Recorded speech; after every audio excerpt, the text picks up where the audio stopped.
এখন আমি আছি মসজিদ আল হারামে, আর আমার সামনে কালো গিলাফে মোড়ানো বাইতুল্লাহ শরীফ। এখন অবধি যেই জায়নামাজে বসে কিংবা মসজিদে বসে যে ঘরের দিকে ফিরে সেজদা দিয়েছি, সেটা এখন আমার চোখের সামনে। বলা হয় কাবার দিকে যখন প্রথম নজর পড়ে তখন নাকি যে কোনো দোয়া কবুল হয়। তবে আজ কাবা ঘরের সামনে এই লাখো মানুষের ভিড়ের মধ্যে দাঁড়িয়ে আমার হঠাৎ নিজের ভেতরের মানুষটার দিকে তাকিয়ে বড্ড লজ্জা লাগছে।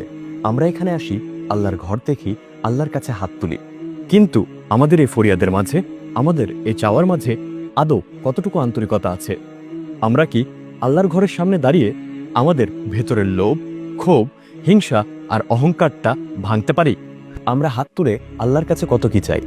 আল্লাহ, আমার ব্যবসাটা বড় করে দাও, আমার অমুক শত্রুকে ধ্বংস করে দাও, অমুকের যেন ক্ষতি হয়, আমাকে দুনিয়ার সব সুখ এনে দাও। কাবার সামনে দাঁড়িয়েও আমাদের মাথা জুড়ে থাকে সেই দুনিয়ার চিন্তা, মানুষের প্রতি ক্ষোভ আর লোভ। চাইতে তো কোনো দোষ নেই, তিনিই তো আমাদের মালিক। আমরা তারই ইবাদত করি এবং তার কাছেই চাই। কিন্তু কখনো কি আমরা চোখ বন্ধ করে হৃদয়ের সবটুকু আকুতি জমিয়ে আল্লাহর কাছে বলেছি, আল্লাহ, আমি এই দুনিয়ার কিচ্ছুই চাই না, আমি শুধু তোমাকে চাই, তুমি আমার উপর রাজি হয়ে যাও। আমরা আল্লাহর কাছে দুনিয়ার নিয়ামত চাই, কিন্তু সেই নিয়ামত দাতাকে আমরা কজন চাই? এই যে লাখ লাখ মানুষ প্রতিদিন কাবা ঘরকে জড়িয়ে ধরে কাঁদছে, আমাদের চোখ দিয়ে যে পানিটা পড়ছে, সেটা কি আল্লাহর প্রেমে বিগলিত হৃদয়ের কান্না, নাকি আমাদের হারিয়ে যাওয়া কোনো স্বার্থের কান্না?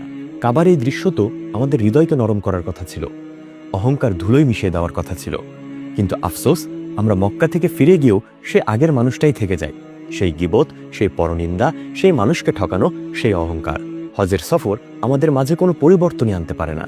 কাবার সামনে দাঁড়িয়ে আমরা যদি আমাদের আমিত্বটাকেই কোরবানি দিতে না পারি, তাহলে এত কষ্টের সফরের কি আদৌ কোনো সার্থকতা থাকে?